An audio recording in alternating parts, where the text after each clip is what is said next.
boys and girls, it's time to nerd fight! Step into the ring, it's time to brawl. Nerd fights, baby, we're geeking for all. Oh, hey. Sorry, looks like I started the show early. No, it wasn't that. I hit the button by accident. But welcome to Nerd Fights, everybody. So tonight Salty will be literally on any second now. And what we do every single Friday, we talk about the different things that have happened in the world of geek culture. Specifically tonight, we're going to be talking about Alien Earth. We're going to be talking about Star Trek: Strange New Worlds, of course. And we're also going to be talking about Peacemaker, though I think I'm probably the one who's more interested in that than anybody else. What's going on, Donna? How are you? I know she's Louise, Stan. You don't waste any time. Gotta go all the way back to the top here to see what she. So why the hell in Metron such extraordinary interest in relationship between Gorns and humans? Yeah, that's a question I've got too. Again, because if you've seen my review of the episode myself on my own channel, Mr. Know It All, I don't know, man. It was weird. It was weird for me. In Arena, it wasn't just sort of random occurrence and they intervened because the skirmishes happened to occur. And yes, it was. And so, but apparently not anymore.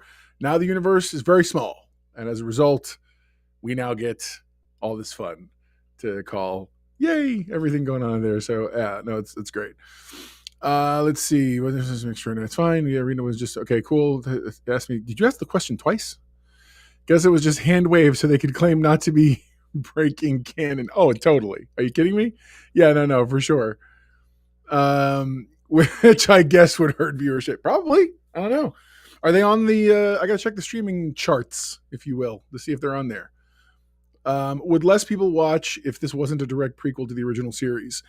I don't know if less people would watch. I know that I don't know that I'm watching because it's a prequel, because I've always hated prequels. I really have. I always hated prequels. That's why I didn't like Enterprise. I thought Enterprise was superfluous. I don't really care how we got here. I want to keep going forward. I have, however, been sucked into what Strange New Worlds was trying to do. I personally think, and I'll say this more when Salty's on the show, that it's I think it's more of a sophomore slump situation myself. But that's just me. Was Peacemaker any good? Haven't watched it yet, but not too worried about spoilers. I thought it was good. This was the episode of Peacemaker that I sort of expected to eventually come, which is, here's everything wonderful about the other side. I'm waiting for them to drop the other shoe that, like, the reason his father and brother aren't blatantly racist is because this is literally an entire world where that kind of thinking took place, like took hold, and I'm waiting for the other shoe to drop. And it's not just that everything is good in this universe, but I feel like there's more to that story that's going on with them for sure. Hey, what's up, Phoenix? I'm trying to catch up on all the comments with you guys. They can't say it's just another timeline. I assume you're talking about Strange New Worlds again, Stan, of course. They have decided to handwave everything that might affect canon. So it's funny you say that. And the truth is, I actually agree with you. I've actually recently said that I feel like when they first, I said this in my review, when they first were like, okay, listen, hear me out, the Gorn. Okay, I feel like when they first said that, nobody was thinking in any way, shape, or form, oh, well, how are we going to, one day we're going to have to, but they're like, we're writers, we'll write it, whatever. I feel like that's how this has all has gone down to this point. Was Peacemaker any good, Stan? Yes, I think it was good. Sorry. Again, I'm real behind catching up on all your comments. The Trek reviewer, have they given a release for Strange New World season 4 or Academy season 1 yet? I haven't seen it, but I'm sure someone's going to talk about it. Gavin Blackburn, Strange New World is devoid of originality in its originality black hole. It's an originality black hole. I would beg to differ and argue that all of Star Trek on some level is an originality black hole. I think the original series was about as original as it got, and after that, and the beginning, I think Next Gen was, until Next Gen sort of figured out what its particular brand or flavor of formula was, and then ultimately continued forward in that light, in that vein, if you will. Phoenix says also apparently Metrons implied they genetically rewrote the Gorn to their mini Godzilla appearance. I didn't take that from that. I actually took that. See, part of me was like, is he affecting their personal memories? Or is it just her, or was it like humanity in general? That's been my question mark to this point. Penny says, y'all like this episode except when they killed the Gorn on Strange New Worlds. It's like they made us care for him, Penny. How could they do it? No, it's literally, dude. This is literally the plot of Enemy Mine all day. The Dennis Quaid movie from the late 70s, early 80s. I think it's like, it might even be like early 83 or something, but whatever. And the minute I saw this, I was like, oh well, that's that all day, every day. That's exactly what that is. And then what else? Let me see. Hold on. Let me actually do this. There we go. All right. So let's see. They have, because they're side one. I can accept this Gorn puppet is just an update of the one Kirk fought. Fair. Kind of just the same way the ship is the font that it is there right now. I get it. Okay. Yeah, that makes sense. I love that. Although expecting David Bowie to show up at the end. I get that. I get that reference. Good job. Yeah, I could, I'm with you to a point, to an extent. I'm with you there. And then they Spike. They did my girl Gorney wrong. That's right. No, Gorney goes. I love the fact. So, and it's funny. I even said. I think I said to either Mrs. Know It All, or I said to I said to Gonzo, who's been on the show before. I was like, it's. Why did they both have to be female? Was it so there would be no weird interspecies tension? Or because you have to make it Enemy Mine, you have to literally make it the thing. I get it. But yeah, totally, Spike. Gorney Weaver. I was right there with you. I was 100% with you there. I was like, Gorney Weaver. Oh my God. No, my issue, it did look a bit Dark Crystal Labyrinthy. You have expected to be like, I understand you, yes. Yeah, whatever. Like, very sleaze stack, trying to avoid that. Phoenix says, I would find it hilarious if the Tawny Newsome show, either Mariner sees how the Gorn looked in the 33rd century, or the Metron psychic illusion is broken and everyone sees them as the Xenos they are. That would be hilarious. I don't know. So really, you think it's a Metron like mind F? Okay. I honestly had not thought about that in any way, shape, or form. And then it says, just to show that the females of all species can be awesome pilots. Yes, Stan. It's 100% correct. I believe that is exactly how that went down. And if it's not how that went down, it's getting blamed for it. So we're in. We're in completely. That's right, Sig Gordy Weaver. Good job. That's awesome. Oh my gosh. Okay. So was I. Stan, I was expecting the Gorn to be pregnant or something. So I was too. I was very, very much also. And yeah, no, for sure. The 100%. I feel like there's a universe in which, in that particular writer's room, they're telling the whole story. And then one of them's like, and guess what? It's a female Gorn. And everyone's like, oh, that's amazing. That is amazing. And my thing is, when I was in a writer's room, when my wife and I, we had a production company, and we had a writer's room, and we had 6 full-time writers. And when we would round the room, never once did the phrase, oh, and so these 2 female characters, it was always, hey, here's a story, and here's the character, blah, blah, blah, and we would just kind of kick back and forth. But at no point was I ever like, oh, and by the way, and I feel like that was not the case in this writer's room. That's just me. Phoenix says it still stands. Ortega still can fly any ship. Good. Very true. Gavin Blackburn says, Enemy Mine had enemies learning to get along. This episode, Ortegas and the Gorn just befriended each other instantly. I honestly thought the Gorn was friendly to Ortegas so she could eat her. Yeah, oh my God. Can you get out of my head? The whole time I'm like, oh, she's going to fall asleep and dude's going to try to, yeah, it's going to be terrible. The whole time I was thinking it was going to be something along those lines. So it's really funny you said that. And yeah, I kept being like, wait a minute. So Ortegas' trauma was only surface deep? Because if you remember Enemy Mine, they work out some stuff. And you don't see anything that strong in this. And so I just remember very clearly that Enemy Mine was like, okay, like you understood both sides and where the confusion has come from. Yeah, so that's crazy. And then Phoenix says they do get married like a Gorn minister and everything. I hate you, Phoenix. That's right. Guy comes out looking like the Beetlejuice guy. Do you claim? Sorry. That's awesome. And then Stan, right, unless there was a reason for them to both be female. Agreed. No, I do agree with that.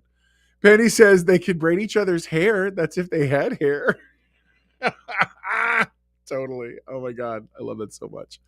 Spike, I was worried Ortegas was going to eat Gordy. I don't trust her. Oh my God. You're worried. Like you just hard cut and you see Ortegas holding a leg like, hey man, survival of we gotta survive somehow. Tastes like chicken. Just looks up. She looks up, breaks the fourth wall. Tastes like chicken. And she'd be like, dang. That's awesome. That is so hardcore. I love that. Spike, you have a special place in my heart right now. Stan, but this story would have worked even if they didn't know each other's gender. Yes. And that's 100% my point. Having you want to add an extra bit of tragedy over this thing, a little bit of, as they say, pathos. Have her not know, and then have it come out at the very end. Have Chapel tell Ortegas, thus adding an extra layer of like, to the whole thing. That would have made it better. I could have lived with it then, because at that point, it's a function of the storytelling. And it serves that, to me, instant win. Totally down. Corn McRibs. I hate you all so much. That's awesome. Stan says that Spike would have been a better way to get over her PTSD for real. Stanley, eat your enemy. Oh my God. And thank you. Yes. Also, yes, that would have been, anything to make it make more sense. Daniel, that's a great question. I don't want you thinking anything weird. There he is. Okay, everybody, here he is. Literally, they were just starting to turn on me. They're like, where is Salty? What's going on here? Have you commandeered the channel? They were going to go off, man. I swear to God, they were. Has he kicked the bucket? Really? They're like, what's going on? But yes. So, okay, real quick, let me give you an update. I don't know how much you caught of that. No, nothing. Okay, so we've been talking about the episode of Star Trek, obviously. The one issue that kind of Stan and I latched onto that actually makes a lot of sense is the need for them to have said it was a female Gorn. Served no genuine purpose in the story other than to give us dual girl power. Now, here's how you do it, and it works, is what I just got finished telling them. You have that be such an incidental thing that at the very end during the autopsy, have Chapel be the one to tell them. Now you add an extra bit of pathos, a little bit of more misery to that moment. But up until that point, it did not matter. Until that point, it would serve the story better. What I think would have given it even more. Don't be a jerk. I'm being serious right now. No. I'm being serious. I think that would have made the ending even more like hit Ortegas harder. Sure. And which they already hit her pretty good in this episode. But would be, imagine if that Gorn was not only female but very fertile, and she had eggs in her spit sack ready to go. Could have killed her at any moment with that. Somebody said they were. It's funny. I've heard both sides, by the way. Yeah. Someone said that they thought the Gorn was going to eat Ortegas, and then Spike comes in with, whatever, man. We're worried Ortegas was going to eat the Gorn. I was like, yeah, totally. Ortegas just cold cut to Ortegas eating a leg. Like, hey, man, survival of the fittest. It tastes like chicken. But here's the thing, though. You created a word. Well, you didn't create the word, but you said a word today when we talked that made me think of something totally not Trek related, even though it's totally Trek. What? Okay, so we're going to do a little improv theater for everybody. You ready? Okay, so the scene is an Italian restaurant. I am the patron sitting at my table, and you are about to take my order and go. Sir, welcome to the restaurant. What would you like to have tonight? Well, I think we'll start with the, let's go with the Tuvix Patel. For real. What's up with that, man? Does that not sound like an Italian dish? Totally. Oh my God, the Tuvix Patel, yeah, dude. Well, because I had said that, like, I was like, how are we getting this, her making up with before the whole thing? Do the accent. Gorn on a stick is a great state food fair in Minnesota, according to Creep.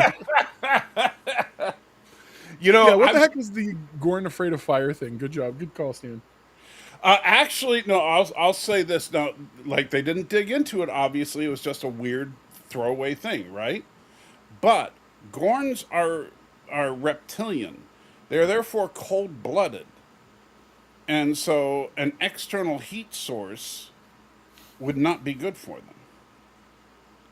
That's a good point. I hadn't thought about that. You're And right. so my thought was, and in fact, like a lot of Bro. Stan, I thought Ortega's acting was a bit weak. So for me, I said the same thing. By the way, I do not think that's always the case. If you look back to when remember Pike's episode where you find out Spock is related to when they did their version of that episode at the end of season 1's finale, Ortegas is questioning orders and being real real dickish, but like it was believable. Like there was, I get so she's capable. The actress is capable of acting very, very well. And all I well, kept the weird thinking thing was, is, so she wasn't even playing. She was technically not playing Ortegas. She, no, you agreed, know, agreed. she was playing not Styles, because Styles is the officer from the original Bounce of Terror. That's the You're right. racist. You're right. So she was just not Styles. And the thing that I didn't like about that was that she was even using some of the same lines that Styles used. And it's like, I understand why Spock might say some of the same things, in other characters, but not Ortegas when she wasn't there. Well, I mean, ideas. Yeah, no, I get what you're saying. Right. I get what you're saying. But back to this episode, because if we look at Ortegas's arc, it's kind of funny because they did a callback in just a couple episodes ago where she said, "I fly the ship," But if you look at her in season 1, that was her whole character in season 1. She was, spunky little Mexican girl with a funny haircut that flies the ship. That's all we really knew. Here we're getting some Spunky little. That's great. No, it's good. Here though we have some actual character building for her for the first time. I think we did some serious. Oh my god, I thought the same thing too. Were they intentionally doing the Martian gag at the beginning? Stan, we should watch this thing together sometime. You and me, Stan. Which part? We vibe. That very, very beginning when she first makes water out of the thing, and like they sit on that scene a while. They do, and then she jumps around all happy and excited. And I'm like, you're in Starfleet. This is like you should have done this right. She's not. Like you should be more surprised if it doesn't do it right. Yeah, but the stupid thing about that was that they're trying to make it like what I just said. She's not an engineer, and so her making the water condenser was like a big deal, right? However, I think that's what they're trying to do. Yeah. However, later in the same episode, she flips a couple of widgets upside down and turns a tricorder into a universal translator. So. Well, there's Starfleet ingenuity that's like for survival, which makes sense because if you think of the technology you have, your survival skills would be a little different than they would be normally. Yeah. But not to that extremity where suddenly she's rewiring technology to make it do something it wasn't intended to do. Right. Even a little bit. And that was their way of, well, it can only go yes, no. Like that's the writer's room exception, like to the MacGuffin or the phlebotinum they build out of this thing. Right. You're like, really? Yeah. And La'an was not merciful. No. La'an just shot that Gorn dead. Which... I figured they were explaining survival necessities to the dim audience. That's funny, Stan.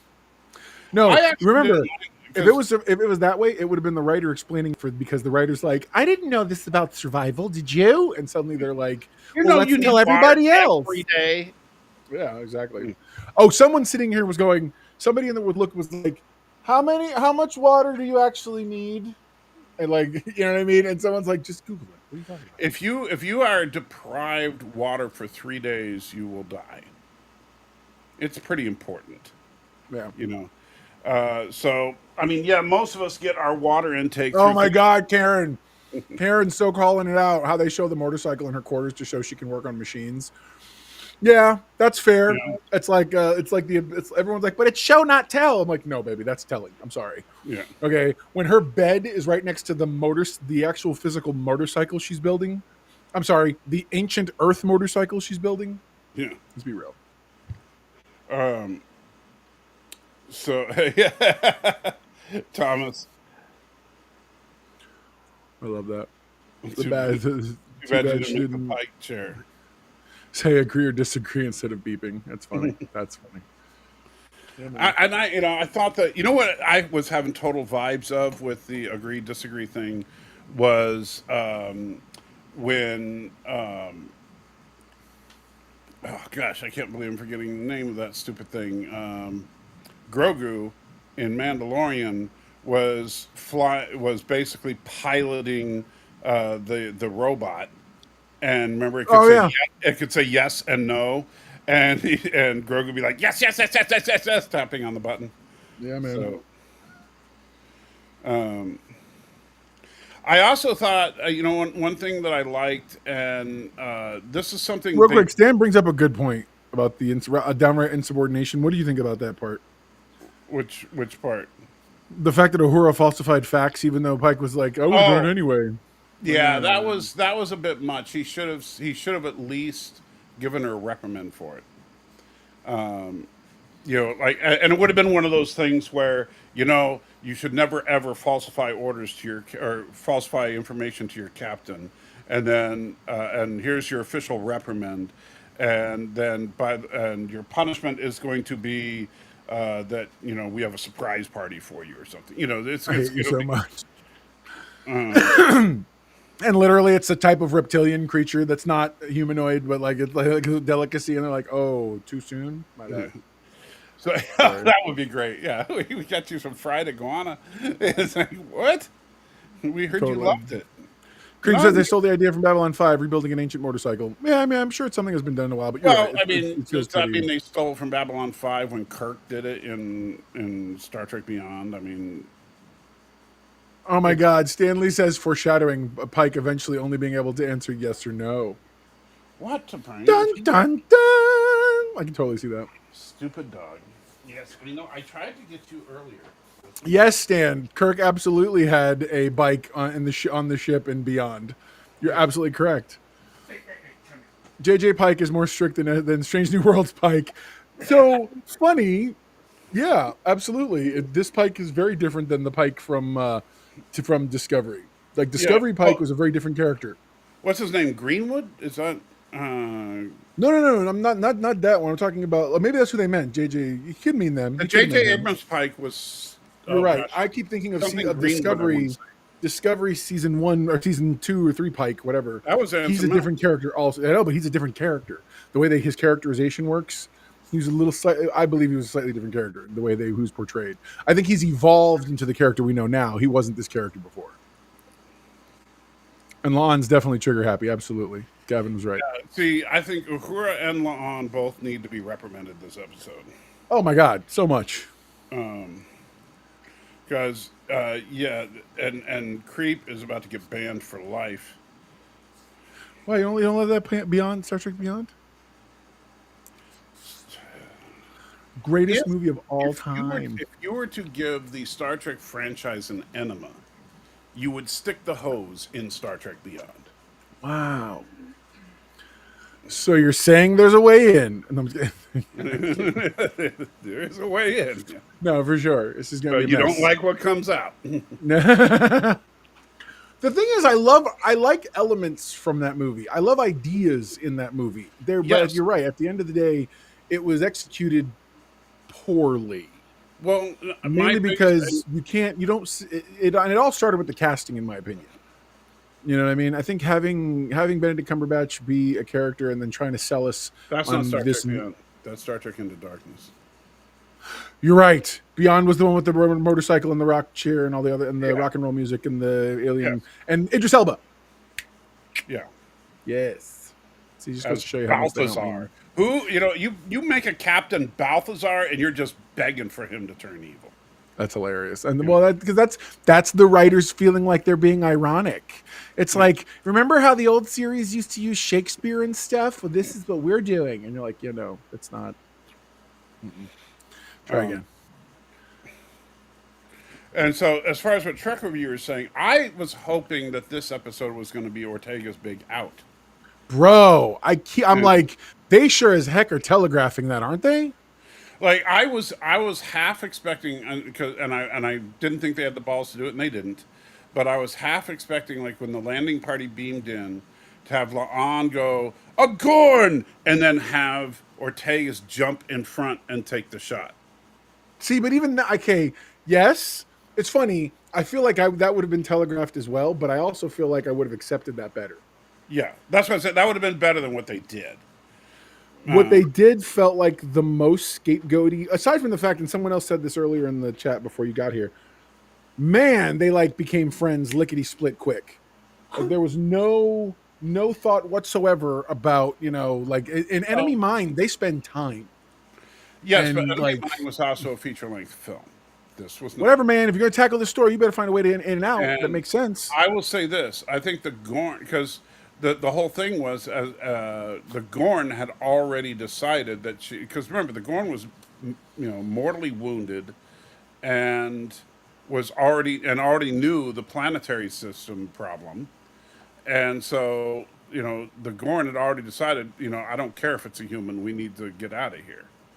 So when we were talking, I was saved this on purpose till you got back. I wanted to say, I feel like there's a universe in which you do a variation of this theme, this story. And in the version that you do, you get to that, you make it psychological. Because you have to, here's the thing. Yes, you have all these tropey situations, but all writing is essentially tropey, and how do you approach the scene? Mm-hmm. So you approach the scene, I think you do everything with the way, but the slight difference is you either make it a Metron experiment or something, but at the end of the day, go ahead. You solved the riddle. You didn't mean to, but you solved the riddle. Here's how you write the ending for this episode. So La'an draws her weapon and starts to pull the trigger. Ortegas jumps to take the shot. Just as the bolt is about to kill Ortegas, that's when time freezes. And then the Metron, analyzing the circumstances, and is surprised, just like they were with Kirk, that she was trying to save her mortal enemy, right? And so the Metron then gives her the choice of whether she dies or the Gorn. And so now Ortegas has to make that choice. You spend a couple of minutes on this. You can cut out some of the stuff from earlier. You spend a couple of minutes on this whole thing with Ortegas having the moral dilemma of basically having to choose whether for her known enemy, but actually someone that helped her out to die, and she's killed plenty of Gorn in the war. Well, she's killed Klingons, but it's not like killing is like something Ortegas can't do. And versus take the shot herself.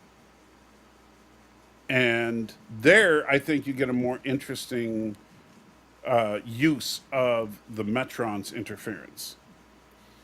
So my thought was that what you do is you have, regardless of the Metron's role, the point is you have something dilate time. So she has to make it Castaway Star Trek edition. But what you do is you do functionally everything you show that you did, except when La'an comes through, she does jump in the way. Remember, we still think it's going on the way it's going to happen, but it doesn't. But there's nothing there. They're like, "What are you talking about?" And you find it's just an old shelter. Maybe there's the body or skeleton of potentially a Gorn or something. But you show that she had basically hallucinated another person. And based on what was here, her mind made it a Gorn and helped her work through her trauma, because that's the most recent thing that she'd been dealing with. Right. It latched on to something that would. I feel like at that point, now you make it a psychological thing, and you can even have that moment where you show those classic, like the clips of from the episode, same scenes, but there's no person there. So like she's yelling at nobody, and you know what I mean, and she was stealing the battery from nobody. It was Sixth Sense kind of thing. Kind of, but it could be, or not even nobody. Maybe it was the skeleton, the same scene where she reaches over to grab the transmitter. She's reaching over a dead body or a skeleton, desiccated body of something. Right. You know what I'm saying? I mean, I feel like there's a world in which you make this interesting, and they didn't go that extra step, and that took very little for me. And I'm sure you could come up with a million and one thing. Heck, I'm sure our chat could I come up like with a I million like and my one idea things. with the Metron giving her the No, life absolutely. That my same 100%. I'm saying anything to make this feel more cohesive than it felt. right. You know, I the enjoyed return of the Starbuck did it best. That's true, Jay. It's great. But the Science is one of the Picard beings trapped in a shuttlecraft with Wesley for like 20 hours. Yes. that would 100%. be See, what would be That would be great awesome. is the ultimate punishment needs to be for somebody to be taken away into a time space paradox realm with Wesley Crusher the Traveler. Yeah, absolutely. That would And be have the like see. worse than hell. I'm just That's saying, hilarious. I'll like That's hilarious. I'll talk. I'll tell you whatever you want to know. It's not. Anything, just don't. Yeah, don't put me through that again, please. Oh my Uh, god. All but right. no, okay, so I actually liked the episode. Yes, the plot was a direct ripoff of Enemy Mine. There's no denying that. But this is like what the third or fourth Star Trek episode that it's done that. Yeah. Right. And so it's not like, oh, if you're going to send it for that, then you got to do the same thing to Darmok and whatever the name of the one with Geordi and the Yeah. Romulan is and all that. So all those episodes do that as well. I liked the extra alien aspect of the Gorn here because Yes. By the way, it is. It is the lowest. It is the lowest I've given a wow, you Strange New give it a World 5 episode. out of 10. No, that was last week's. I gave as a critic, and then I also gave it a second. This one I didn't give. This one I gave a 6.5 out of 10. Okay. Because again, it's functionally the episode happens functionally. Aside from I think her acting being the episode being more than I think she can carry on her own shoulders by herself, I have no real complaints performatively speaking. It really just has to do with the fact that this is a very recycled storyline. I could see everything coming, every twist and turn coming from a mile away. And unlike last week that had a lot of fun bits to make me forget the things that upset me, this didn't. This just kept piling on stuff that I knew and stuff that, like, to the point that I was almost like, and this is the part where this happens, and that's the part. It's just one thing after another, and I was like, man, that sucks. So, especially because it feeds into a lot of the stuff that some folks that I don't agree with all the time have been saying, and just because this is the one thing that'll probably prove their point, I don't think the whole thing is bad. Right.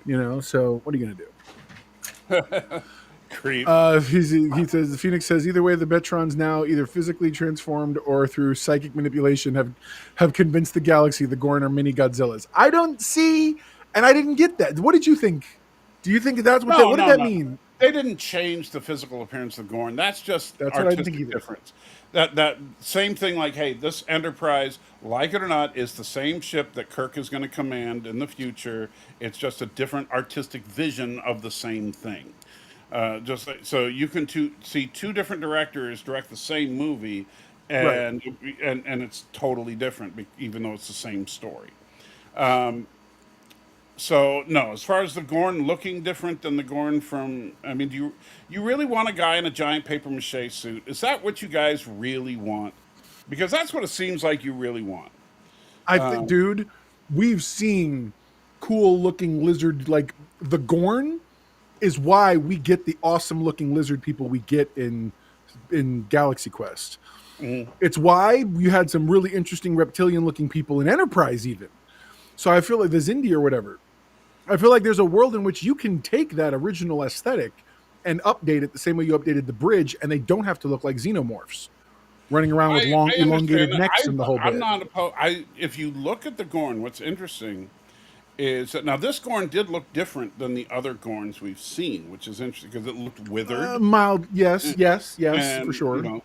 It looked sickly, basically, for a Gorn.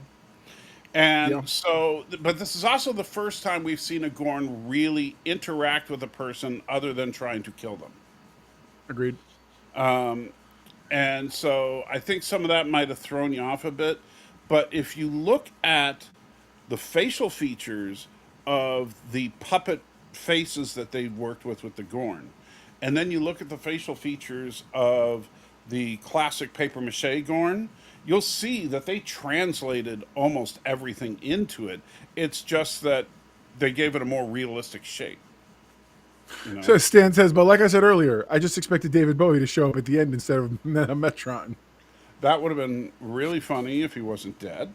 In fact, I would cast David Bowie as a Metron. I How's do that? love the fact. I do no totally. I do love the fact that he's right. At least they didn't try to do CGI. I agree. I do love the fact that when it came to the Metron, they pretty much stuck to it faded in. It wasn't a huge grandiose entrance, a little bit glowing, whatever. But they didn't go crazy. The voice was a basic kind of echoey, reverby thing. The only thing I thought was funny was apparently I don't know they've gone real. Metrons are very into LGBTQIA plus. Yeah, Metrons are that the M. That's the Yeah, M we're adding. yeah, LGBTQ that's plus it. M and Yeah. Metron. So because So it's literally because they were LGBTQIAM. super. They were. It was a very. I was like, oh, and I'm talking I like know. to the point that Like, like, who are you? look, We you're are the just not going to Metron. understand. You're just not ready to encounter one. It's just not good right now. You're like, bro, No. easy. Oh my God. But there's that one guy, Kirk. Oh, he's a hunk. Maybe when he comes out, we'll talk to him. Yeah. So ABJ said, I watched Strange New World season 3, episode 1, never saw any previous episodes. It was great. Then I watched episodes 2 and 3 and I was disappointed. Okay. I'll go with you. well, you know what, ABJ? First of all, don't start with season 3, episode 1. You watch the whole show. That's right, because this is a show you need to do homework for. Wait, what? No, but I'm saying it's a show that's worth watching. I think so far, it's It I is. think, It is worth I think watching. it's I just don't know if the I agree best with all new the ways Trek in which made. The- I'm sorry, Okay, but it I is. don't know if you can argue that. Although my father's got a few words to say about it, and I fully intend he's going to watch. He hasn't seen this episode yet. He's watching this episode tomorrow. He said he's gonna call me. No, I told you him he need. has to Okay, FaceTime me here's what you because need. I'm gonna to do. record his. I'm gonna record his reaction. Well, now, doesn't he live there with you or no? No, that's my father-in-law. Talking about my okay. actual. Yeah, I'm talking about Mr. Know-It-All Senior. Okay, I don't think I've ever seen Mr. Know-It-All Senior, but does he look like you, only older and In crusty? no way, shape, or form. He does not. Too bad. I think I'm just picturing like an old withered version of you. That would be hilarious. That's hilarious. I'm Yeah. becoming a weathered version of me. What are you talking about? Yeah, I got to get this but under the, control. but I think what you should do is get him in a setup like this, except that he's looking at a TV and just So he's got to live. watch it with me. Yeah, and let us live stream. Look, the this is whole- getting demonetized, but I want y'all to see his reaction. No, well, you don't have to get it. It won't get demonetized as long like if he has headphones for the TV. And then Oh, and good then he point. can just, I don't know if your dad's a cusser, but if he is, I'm sure he'll you might get demonetized for that. For real. I'd be like, man, I can't believe it. I'm like, oh, Oh, Lord, Creep says that your is dad good. is a little Asian dude. I can totally see that. I missed your last week. Did you like 4.5 Vulcans a lot? Even diehard Kurtzman Trek fans hated it. No, nobody liked that episode a lot. I enjoyed the episode. There's I fun liked the parts in it, episode. but there are other things that I absolutely couldn't stand that really gave me a hard time, gave me agita about it. But the more I got into it, the more like I would get past something and then be like, oh, I'm having fun. And then something else would upset me. So it was a weird up Actually- and down for me. Here's the thing, Thomas, and this is just the bottom line on this, is that Nerdrotic has been secretly committing acts of fellatio on Mr. Know-It-All. And that's why he's starting to turn towards the dark No. I'm just noticing things. That's all. side. I still look, I'm still here for it. I'm not like, and I'm not hate watching it either. I'm watching every episode going, please be good. Listen, every show has like a sophomore slump. It just felt a little more acutely when you can't hide it in 20 episodes. Right. You know what I mean? Because at least in 20 episodes, and you have a sophomore slump, you can at least go, well, this was good, this was better, this was not so great. This is like, dude, this is 3 episodes in a row that I've been had, and it's sort of been mounting my And yet- frustration with this season. And I think it was me that said that Anson Mount was being Marvin the Martian. I fully admit the problems with that episode. And Anson Mount was the outstanding problem of that episode, which I hate to say because he's the most professional of the crew. But for some reason, he's like the only one that didn't take his homework seriously. Well, because he sounded more like a conehead. Right. I was expecting him to go, we are from France. but the what's trying to remember who it was.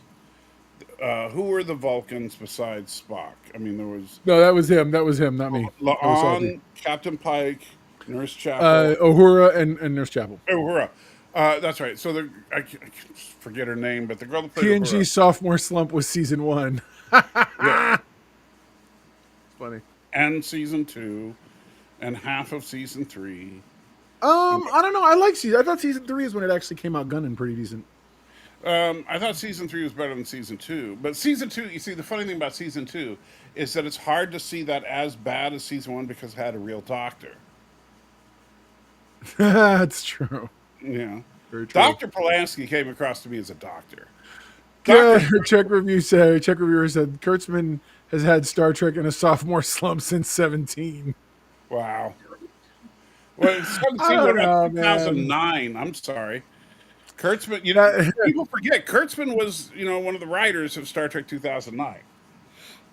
Kurtzman and Orsi wrote those first 2 Star Trek films. Yeah, back when they were writing partners. Yeah. But yeah, I don't think this season is bad. I think this is a good season of Strange New Worlds. I still think season 1 so far is playing up as the best season overall. Season 2, I think, had probably what I think is probably the best episode of the series so far, which would be Tomorrow. Sure. And that was a great episode. Very little special effects or any of that. It wasn't a fancy, flashy episode, but it was really good. And then, but they also went in some weird directions in season 2. I know the musical was very divisive. The more I watch it, the more I like it. But that's just because I appreciate the musical theater aspect of it. But I understand why people get annoyed with that episode because it doesn't feel very Trek. But this season, I think, is kind of in between. It's not hitting the super highs like you did with Tomorrow. Really, right? Its highs are good, but they're not, wow, earth-shattering. I'm gonna remember that for the rest of my life. Kind of good. It's fair. But it also hasn't had anything that was a real stinker yet. There were no episode. As much as I defend the musical episode, nobody's reacting like they did to the musical episode to anything this season. Oh, wait till next season, though. Why? What's next season? The puppet one. There's a puppet episode coming. I don't think they're going to seriously do a puppet. Full blown, baby. I bet you there is, and I bet you it's going to be some kind of weird Q thing. I bet you they bring dude back. I bet you they bring him back, and then somehow watch. I bet you it's going to be Trelawney thing again, and somehow this time when the parent shows up, it's going to be like, "Look, I'm sorry this problem happened. I'm going to erase it from all your memories. So you don't have to worry about it." Something stupid like that, but something because how else do you explain something crazy like this? So you can only do improbability field so long. I do want to address what Thomas was talking about with that comment. What did Thomas say? I missed it. You highlighted it just now. Oh, my bad. The one I just said. Go for it. Yeah. So about the Federation being a bunch of colonizers. Yeah, it was just last week's contention. Okay. So the Federation has hundreds of colonies. So yes, they are colonizers. That's nothing new. There have been Ted the White Man. Colony episode after colony episode after colony episode from the original series. Okay. To the point that there's literally an entire terrorist organization that springs forth from the colonists that are dispossessed rather in Deep Space Nine. Yeah. The ones in the neutral zone. And let's not forget the surprise lovemaking time gang. That's right. Surprise. What? That's Phoenix. That's Phoenix's favorite line. I love it so much. Surprise fun time or whatever. Oh, surprise! Oh my god, something along those lines. It's hilarious. No, his was something. My surprise lovemaking time was actually Joseph Petrick. TNG season 2 could have been worse if we had Doctor. I do not know what a splint is instead of Pulaski. Yeah. Well, that's the thing. Like Pulaski, Pulaski comes across as a family practice physician who should have retired 10 years ago. And someone's like, "Can you please come be the doctor on my starship?" Yeah, and she's like, "Yeah, well, fine, okay, whatever." Right. And so, Yeah, and in but they fact, made her such a bitch. Like with her whole thing, like the way she was with with Data half the time. that was It's perfect. Though. It's about time you had some kind of philosophical difference between someone on TNG. And so at least she took the position that a machine is a machine. I mean, that I don't think I don't think any woman has to be reminded that a machine is a machine. any woman needs to be reminded of I said what I said. Between Mrs. Know It All staring at me and you give me the same look from in front of me, it's that. hilarious. Like, are you saying something about Mrs. Know It All there? I mean, that's like, No, well, it seems like you are. they're hilarious. You know, her reputation is now Like the ruined for Battlestar Galactica everybody. doctor, like the BSG doctor. Exactly. Well, he was a good doctor too. I liked him I liked because him also. he was definitely a wartime military doctor through and through. Nothing phased him at all. Literally, he's with a cigarette walking around half the time. I'm like, right on, And, bro, right and on. he's just like, because his job, he's not worried about, the sanitation of a cigarette. He's worried about, saving the person whose leg was blown off. True So, story. And Karen's right. Pulaski did show great growth over the season regarding Data. True, very true. but I think that I actually think she had too much growth because she started to warm up to him a little too much. I think that she never. That's how loving he is.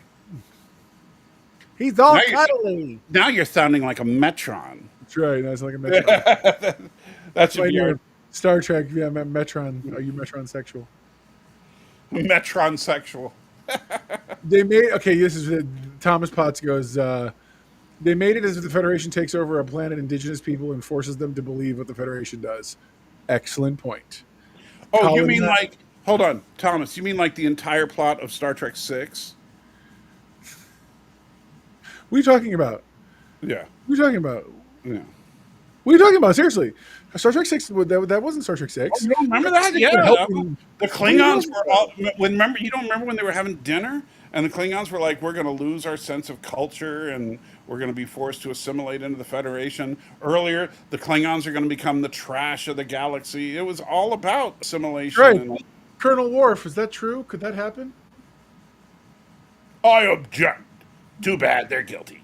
That's right. Literally, that's it. So I don't know. I don't know how that was all, but I feel like yeah. See, and what's funny is I took the point of the movie to be there's more that puts us together than divides us. You know what I mean? It's like really, we have more in common. Well, but I do get that, like, the Klingons were technically kind of right in that the Federation does basically, like they say, oh, yeah, prime directive, blah, blah, blah, non interference, blah, blah, blah. But then you better be, liberal utopia time when it comes to, being a member of the Federation. ABJ, that was a minor subplot of six. Fair enough. A little one, little one, little. It was a subplot, but even though Yeah. it's not like the Federation being colonizers is nothing new because they are. They're not evil colonizers, and that's the problem. We think colonizer is a dirty word because it's been used as such in recent years, but colonizer just means that you're planting colonies. Uh, Sir, Penny provides a really great question. Michael, Metron versus Q, who would win? Okay, so prior to this episode, I would have said Q. Because the Metrons, from what we've seen in Arena, we didn't see them actually do anything except they were able to hold the Enterprise and the Gorn ship with a tractor beam from extreme range. Right. They beamed Kirk and the Gorn captain to the planet where they fought, you know. But other than that, they didn't really do much, right? Except to show that they are technologically superior to the Federation, right? Right. In this, the fact that the Metron said, we may have to change your perspective on the Gorn, which explains why anybody that wants to complain now about Kirk not knowing what a Gorn was and stuff, Sure. is because the Metrons literally went in and messed with everybody's memory and every physical record from both the Gorn and the Federation sometime between this and Arena. And if that's the case, they've just went up to Organian level power because they were able to completely manipulate two cultures with no evidence whatsoever of their manipulation. And we're talking about years of history that wiped from everybody's memory. Even like people who died at the hands of the Gorn don't remember that, or people that's family members did. Obviously, if you died, you wouldn't remember anything. But Karen brings up an excellent point. Sounds like a Mandela effect. like that's their power, is the ultimate Mandela effect. Hang on. Here's my favorite comment tonight. How convenient. That's my Cuban uncle. He would go, how convenient. Oh, I was thinking about the church later going, how convenient. Same idea, I'm sure. Except mine's a Puerto Rican uncle who can't quite say that word right. But yes, exactly right. How convenient for you, mister. Tell me about this idea you have. Right. So, but if the Metrons can do that so easily, and because he says it very flippantly, like it's no big deal. And so, to me, that means Metron's now power level above and beyond Q, because Q is not demonstrated to be able to do anything quite that dramatic. If you think about what we've actually seen Q do. Sure. Have we ever seen Q manipulate universal reality, as in like wipe out specific files from every starship computer everywhere? I mean, no, not that I think of. And that's the thing. Like Q is not. I'm not saying Q is not powerful, but I do think that. Could you imagine how TNG season 2 would have gone if they did with Worf what they did with Chekhov in Generations and made him the Doctor rather than creating Pulaski? That's interesting. I hadn't even thought about that. How if they just slip somebody else. I am your doctor. Right. Now heal or die. Hold on. Super easy. Barely an inconvenience. Good job. That was awesome, Indy Tiger. That's awesome. Super easy. Barely an inconvenience. Barely an inconvenience. Yeah, for real. Or actually, I was supposed to say, oh, no, super easy. Barely an inconvenience. And you have to say, oh, really? I remember a crazy old man saying Trelane was more powerful than the Q. Wonder what he thinks now. Well, now we know Trelane is a Q. And Q is whatever. Q is older than it. Yeah, Q is just Trelane. Well, the way we figured it actually at this point, Thomas, is that Q is literally Trelane's son. Because when Trelane and Lady Q touch fingers and Lady Q. Well, I don't know. What was her name? I think it was just female Q. I'll go with Lady Q. Yeah. So when Q and Lady Q touched fingers and a little spark of electricity, and that was their whole love-making routine, and so that's they had a child, and they said that was the first child conceived in millennia. Well, that means that Trelane could not be, at least chronologically, in the same place that he is physically. Yeah, so, and I think that's absolutely the case. I think they live and raise their existence in out of time. Right, and so because of that, Trelane was conceived in Voyager, and we actually saw young Trelane on Voyager, but then we see now, adolescent Trelane in Strange New Worlds and in the original series. It's been theorized, but no, there's nothing on any Trek show that's shown Q erased or completely rewrote a species or history. Right. I would also argue that lore has a very interesting side quest story about Q and Q's development of potentially the mirror universe. That was an interesting watch. Good friend of the show, Lore Reloaded. Yeah, I don't know about good friend, but friend of the show for sure. Acquaintance of the show. That's for real. Very, very judgmental ex-boyfriend. Wow. I love me some lore, just like I love me. Yeah, that's what I was talking about, Tom. The teenage Q in Voyager was the offspring of Q and Lady Q. And remember, Q left him on Voyager because he wanted a break. and so we want Janeway to babysit. But if you think about that, it's not like, I mean, because teenage Q wasn't actually conceived 6 months before he was a teenager. So they have to be jumping around in time. Well, also, I'm pretty sure that I doubt they go through a normal like gestation period. Like I'm sure once you start, you might start out as a little glowy ball, but they probably snap you into full grownhood quick. Then hence why they act kind of childish because they have But yeah, power, and wisdom.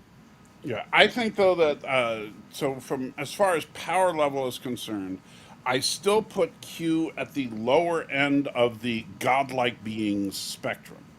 Now Really, he's still in the godlike I being think spectrum. I think he's the only one that's ever like full on showed it on display and like changed timelines and everything with it. Like the leap Q in it. I'm not Q even has talking not done. about.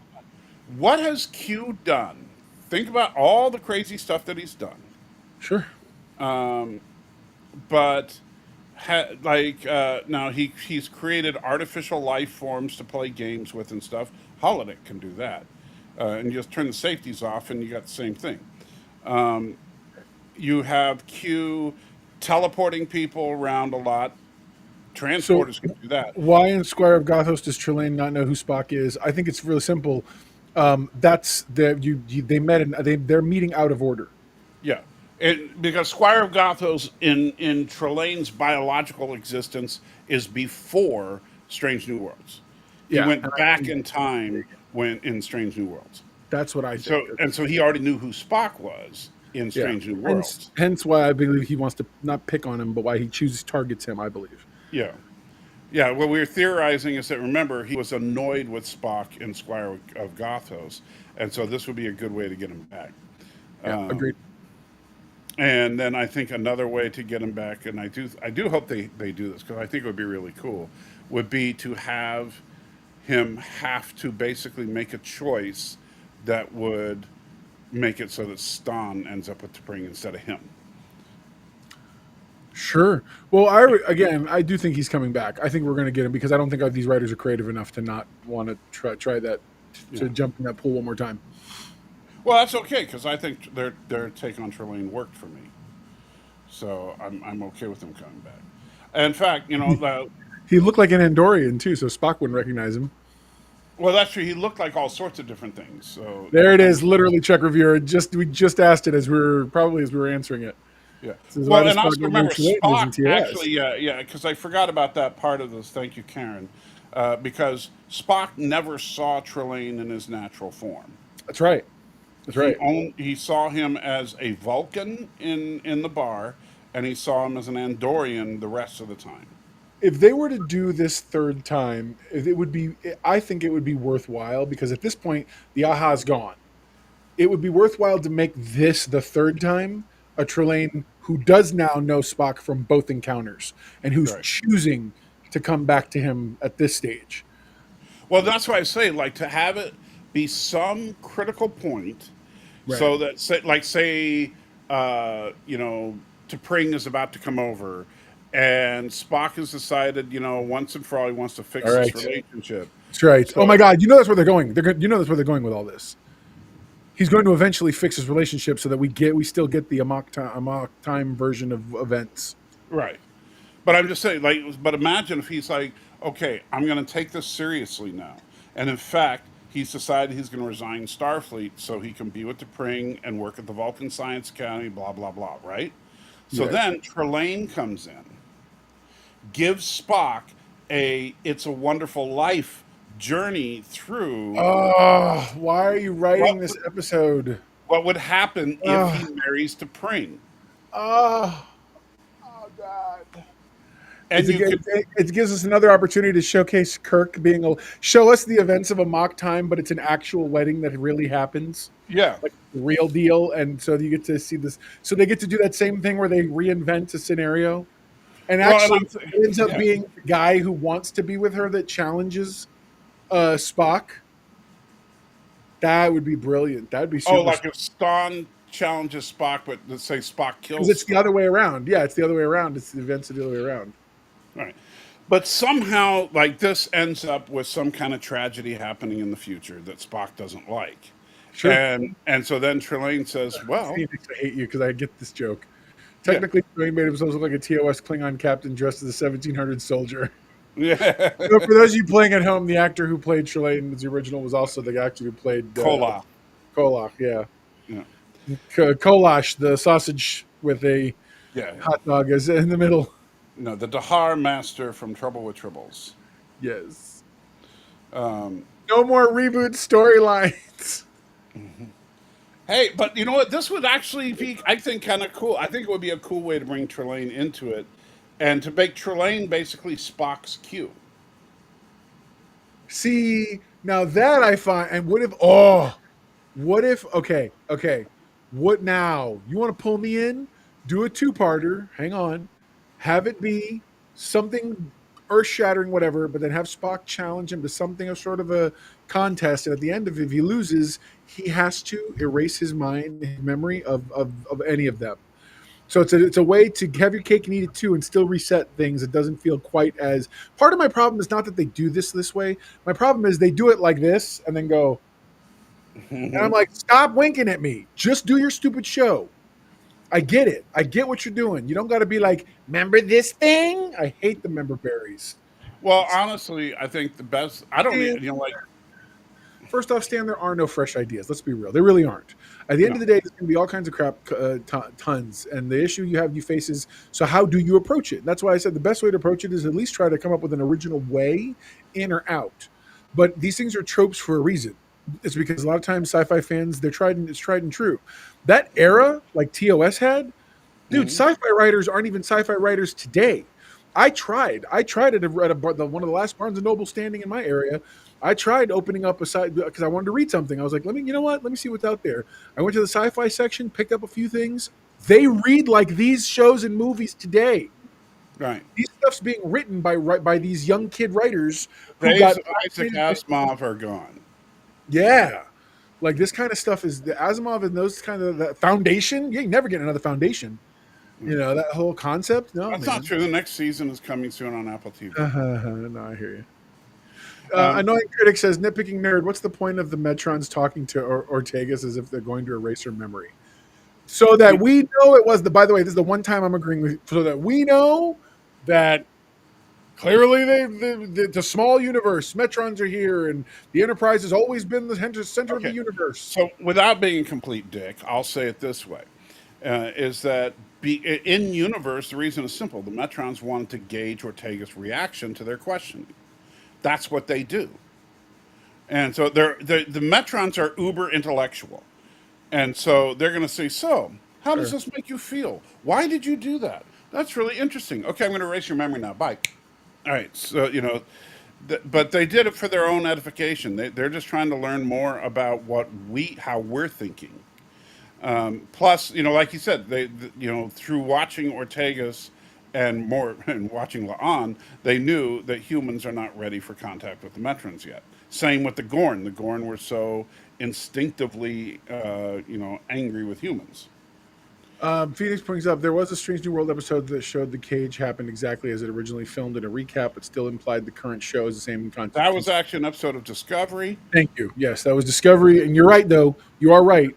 It is very, very shot for shot in a lot of places. Well, no, they actually showed in the episode where they go to Talos 4. They actually they go previously on Star Trek instead of previously on Discovery, and they showed clips from the original Cage as the opening stinger. I do remember that. You're right. And that way to kind of refresh people that, okay, this is supposed to be a direct sequel to The Cage, everybody. Because that's why they were really doing. They were trying hard back then. Yeah, but remember they brought in I actually liked that episode. I like the episode too. I do. Yeah. I do. I think the actress that got to play the young lady looked shockingly and strikingly like the original. Like I think she's like related to her or something. Oh, okay, because whatever they did a wonderful job with it. But yeah, I think Tiger, thank you. read Peter F. Hamilton's Commonwealth series and Taylor Anderson's Destroyer Man series. Okay, I'll check them out. Seriously, I'll check them out and let you guys know. Because again, I'm trying to.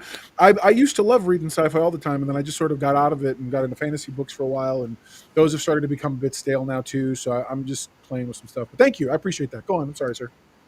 No, now they're all written by ChatGPT anyway. So Hold on, but gets more info into softcore porn for women. I hate you, dude. wait, what? Dude, what is wrong with you? He's What? too much. What? I don't get it. Like I used to buy the new. He's talking about the softcore porn, but like the romance novels that are basically just softcore porn. Oh, okay, yeah. Talking about. He's like, I used to do the new Danielle Steele novels for my mom's birthday because she seemed to like the author. When I was older, I actually read parts of them. Then Never you're read like, Mom. Oh yeah, my grandma had romance novels, and my grandma was like the most religious person in the family. And then Annoying critic says, I don't think you're supposed to tell the subjects they are an experiment. No, of course you are in this well, you can world. tell them after the experiment's over, and you're going to wipe their memory. Everyone, I wanted you to know you were an experiment. Now, you know what would have been great would be, and this would have happened if it was an episode of Futurama or something. Would Yeah, be go for it. you go, we are the Metrons. And she'd be like, the who? And then all of a sudden you have two other Metrons appear behind her and like tackle her, and they're holding her down to the ground. She's like, what are you doing? What are you? And then one of them like grabs this thing and puts a big old tag on her ear, and it's like beeping because it's their radio tracker. Then they let her up, By the and she's way, like standing there kind of staggered. And then another Metron with a microphone goes, as you can see, the native human is a little out of sorts from our do me a table. favor. Can you please read this comment from Annoying Critic? Ortega's, if you want to eat me, you'll have to earn it. That's what she said. Yes, she did say that. Sorry, I couldn't do it and say the joke at the same time. I can only do one or the other. I can't lift both things. That was Phoenix says, oh no, a serious point. I really thought the distant blinking light near the wormhole Ortegas and Gorney saw had a connection. Oh yeah, we've named the Gorn Gorney, by the way. Sigourney Gorn. Wait, Saw had a Gorney? connection. Yeah, totally. Because it's a female Gorn. As it might be a puppet master behind the Gorn Yes. to be hinting at You know more what? later. How can you call it Gorney? It's Gornita. Nice. Gornita, totally. Tag and bagger, Stan says. That's right. That's right. Jump it, boom. Just that's it. You're like, what happened? What's going on? That'd be hilarious. God, bro. And then you could have like, What a turn of events that would be. you have like an entire series of Metrons playing pranks on people and stuff. The Metrons are Mixelplix, Yeah. as far as I'm concerned. That's awesome. Yes, Stan Lee. The light was the Metrons. Stan's like, no. Really? Yeah, you didn't figure that out? Yeah, That the was lights the are the whole point? Metrons. The minute everybody froze, I was just like, and then it turns out we are the Metrons, and I was like, bro, why? The minute because again, you can't. Here's my problem. You can't tell me that we didn't watch that someone didn't sit here and go. People are clearly going to be wanting to get caught up on the Gorn storyline. That one episode of TOS, they're gonna know this plot through and through. Let's keep dropping things at them from it. Stop. Just stop. Well, next week is the season finale. I know. How do you have this is the penultimate episode, and it's not, and there's nothing happening that's tangential to the season? Like what? Unless Ortegas dies. Which to me would be the only redeeming thing to happen in this season. Pave the way. Give us Sulu. Wow. What do you think of this? What do you think of the plot? That ideas that Kirk gets transferred sooner, or that even Kirk ends this series as its captain? Oh, I think Kirk should take over the captaincy at the end of the series. But Like literally, the last frame is him sitting down in the captain's chair, something like that, yeah. and then you just cut to a wide of the bridge, and everybody's in similar poses to where they would have been in Like, TOS. well, like you could have Kirk say, I relieve you, and then Pike goes and cut to black right before he's going to say, "I stand relieved." that would actually be kind of. That'd be gangster. Yeah. I like that. Yeah, but the Gamble is crawling out of the computer. what? Gamble. See, you don't even remember the kid who was sacrificed, the nurse kid who was sacrificed on alien prison planet. Oh, duh, yeah. That's awesome. Stan goes, well, there's 1.5 seasons left. That's not true. There's 2 whole seasons. We're getting season 4 and 5 next. I like So- Indy. We're the Metrons, as far as you know. Oh, full season 4 and a shortened season 5. That's true. You're right. Isn't Sulu a botanist on the first episode we see him? Not in the first episode. We see him later. He's actually, it's in the Man Trap that we see as a botanist. But in Where No Man Was Gone Before, he's a mathematician. Because, Asians are good at math. Yeah. You know, I feel like, well, people want to be like, that's a stereotype. You want to look at him and go, do you suck at math? Well, no. But that's the point. Yeah. Fine, whatever. Well, it's That's like fine. ask any black person if it's a stereotype that black people don't swim. Or my favorite is like, it's like, you like fried chicken. And I'm like, look, first off, you're out of line. Second, yes, of course I do. Yeah. Because I'm a human American. That's why. Not because any other reason. Yeah, well, that's the thing. Yes, it's true. All black people love fried chicken. You know who else likes fried chicken? Everybody else. Everybody else just Yeah. just And, ask well, Pablo. unless they're, you know what? Even though I could say except for vegetarians and vegans, but even that's not true. They love it. They just won't admit it. So Stan, I actually had Mrs. Know-It-All watching. We were watching Tubi, watching Babylon 5, not Battlestar Galactica, but B5. And aside from the CG scenes that always took us both out of the moment because they're horrible CG, for the time it's brilliant. It was very cutting edge for the time. The story is so intense that you just roll past the bad spaceship stuff because you're so engrossed. Like J. Michael Straczynski was like, this show is not going to be carried on the weight of its special effects, so y'all be ready to act your butts off. And he really did a good job giving them a lot of great material, very toothy material to work through. So, And watermelon's the same thing, Sam. no offense, watermelons. Every American, red-blooded American in summertime is eating watermelon. I don't care who you are. Well, not Oh, communists. my wife's talking about eating it with what is it, salt or mustard? What's the thing that they eat? Watermelons with salt or mustard? Mustard? That's apparently a thing, and I'm like, get out. That's right. doesn't One of even- those. Salt I could see, but mustard? Yeah, I'm like, this is weird, guys, but I whatever. mean, like salt, I think of like a salty margarita or something like that. I could definitely see salt and watermelon working together. But mustard makes no sense whatsoever. Stanley Like, says that's why I skipped it back in the day. Hey, talking here's about what you do. fries. Ask your wife, she'll do this. Take some watermelon, right? Cut out like a disc-shaped piece of watermelon, and then put a hamburger patty on it, some cheese, some ketchup, and mustard, and then another piece of watermelon on top. It's awesome. I've had the donut burger. The donut burger is amazing, and it's every bit as horrible for you as it sounds. So it's a hamburger with donuts. It's you take Krispy Kreme donuts, and that's the bun. It's a double cheeseburger with bacon in the middle. It's kind of amazing. Oh, Peter Jurassic as Lando Malari was one of the best. When I wake up in the morning, my hair looks like Malari's hair. It's straight up. It's all like Your fanned hair. out. You don't even it's have wild. enough hair. Trust me, I'm going to take a picture just for you, and we're not getting nowhere on social media. I literally tell her all the time I should wake up and be like, "Good morning, dear. I am Lando Malari." It's like with that, my hair looks. I would, you know what? I would love to see a Babylon 5, remastered to where it had decent special effects. Right? If there was ever anything that I'm like, dude, give this the George Lucas, we're going to redo the effects thing. Oh my God. Because I really struggle with it. I do, because I know the story's good, but I can't go back and rewatch it because the visual effects get in my way on that. I'm going to go play. I want to grab a couple of screenshots and see if I can, upgrade it and then see if I can use AI to animate it just to see what it would look like as a quote unquote modern version of special visual effects. So I'm going to do that to one. By the way, pick one scene. Trek reviewer, we can't stop there because remember, the crew at the time that Kirk takes over has to also include Gary Mitchell, and so who we have not yet seen. And Gary is supposedly Kirk's best buddy in the whole wide world. So we definitely need to get him in there somehow. Or we need to find out that Mitchell is actually transgender and will be Gary.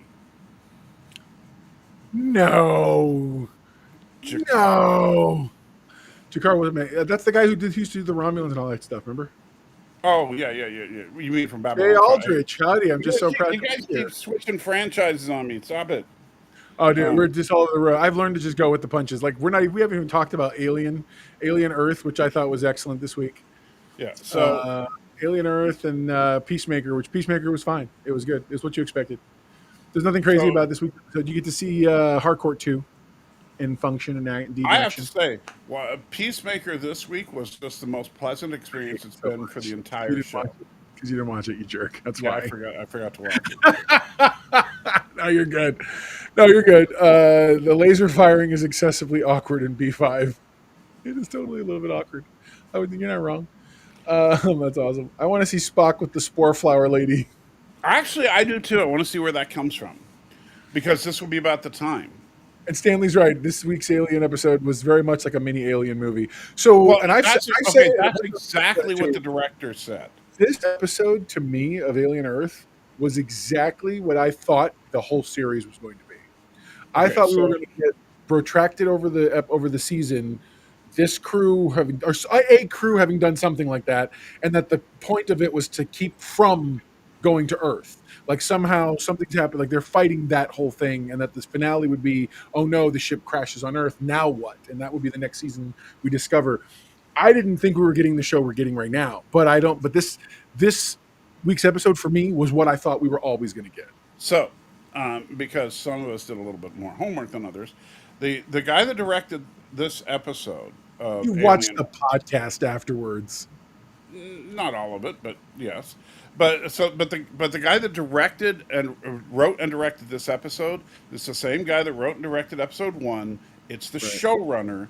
This was his baby, and he actually said that he said I can't do an Alien series unless I throw an Alien movie in the middle of it.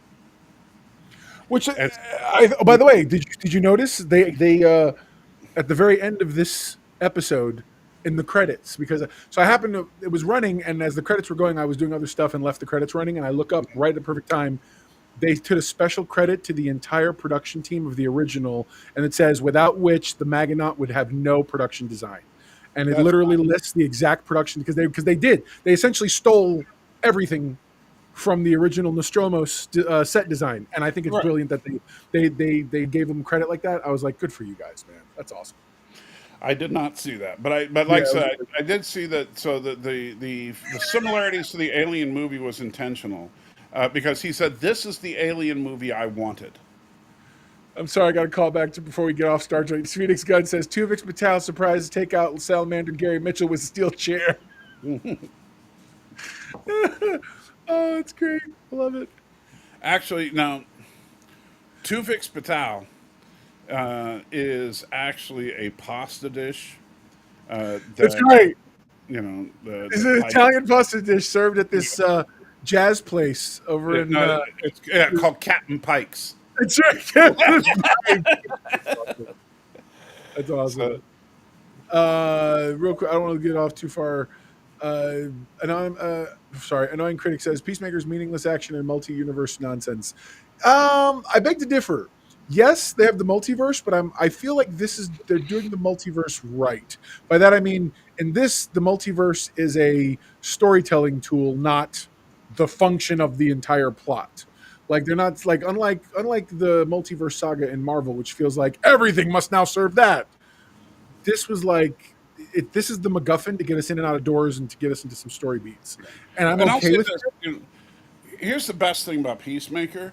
You don't have to watch it because nobody cares, and it won't have anything to do with Superman 2 or the Batman 2 or anything Right. else, except for maybe he'll have another cameo so that Peacemaker fans can go, "It's Peacemaker!" Sure. I thought the show would be more of Alien Earth Hive, kind of distilled version of the storylines from the early '90s Dark Horse comics. Yeah, I could see where that could have. I didn't actually come into the Dark Horse comics until later, but I'm familiar with those '90s storylines that they existed. But otherwise, I'm not. I wasn't a Never, I've huge. never read any of the '90s Dark Horse stuff, but Yeah, I got into more of the Alien versus Predator, Alien Invasion, those yeah. kind of The things. only thing I have is I have a copy of the first issue of Terminator Secondary Objectives. Yeah, same. Right. Yeah. Yeah, which I actually have. The only reason I have it is because it's autographed by the creator of the show of the series. But the which I like the idea where the Terminator basically they show, oh yeah, we sent a bunch of Terminators back to kill other people, and here's their story. Yeah, totally. What do you think of Stanley says? I'm so bothered that they still use breakable glass containers for more dangerous biological specimens. I don't know that they know how dangerous these biological specimens are. Okay, well, Stan. First of all, you have to understand that in the alien universe, scientists are dumbasses.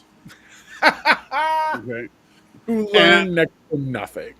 yeah, I mean, like, okay, so the first Alien was a bunch of truck drivers, and that was the smartest crew we ever had in an Alien movie. True, because that And was all the ground floor people who'd be like, "What? Kill it!" yeah, like remember Yaphet's character? I don't know the character's name, but everybody knows who Yaphet is. Uh, Big old dude. But So, Yaphet, as soon as they saw the face hugger, they're like, put him in the fridge, put him in the fridge. yeah, He- bro. which is exactly what someone would say. Now the nice thing is that this one answers why that wouldn't work. Which I did think Sure. was, and that might be why they didn't freeze him in And this. they put them on high shelves. Yeah. Really, totally. Oh, Darren, you must have missed our glowing review of the last. It's so glowing. Oh my gosh, you got to go back and watch it. No, I'm kidding.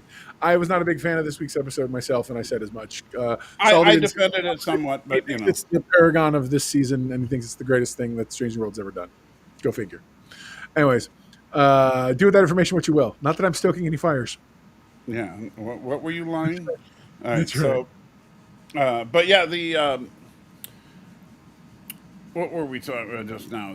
Stanley says, well, someone pointed out you can't really find the smartest people to sign up for 65-year mission where all your Oh, yeah. family will be dead when you get home. So, yeah, Or conversely, you can, and it's just all the worst possible human beings ever. right. Did anybody else get onto? I only understood. I'm today years old when I realized the shares are shares of the company because how much it'll be worth to you by the time you get back in 65 years. Right. So it's like the equivalent of like we're time traveling you a fortune. When you come back, yeah, everyone's going to be dead. You're going to be 5 times over multi-quintillionaire. Like you won't care. You Right. can go buy a new family. Because You you'll go have home. full shares of Wayland Utani and all that. So yeah. Yeah. And I'm like, No, oh, I like that. I like the way that works. And notice that like even though the corporate entities have taken over the world, they're not even there. They're not trying to like send the police and thugs to get you. They just say, yeah, you'll forfeit your shares.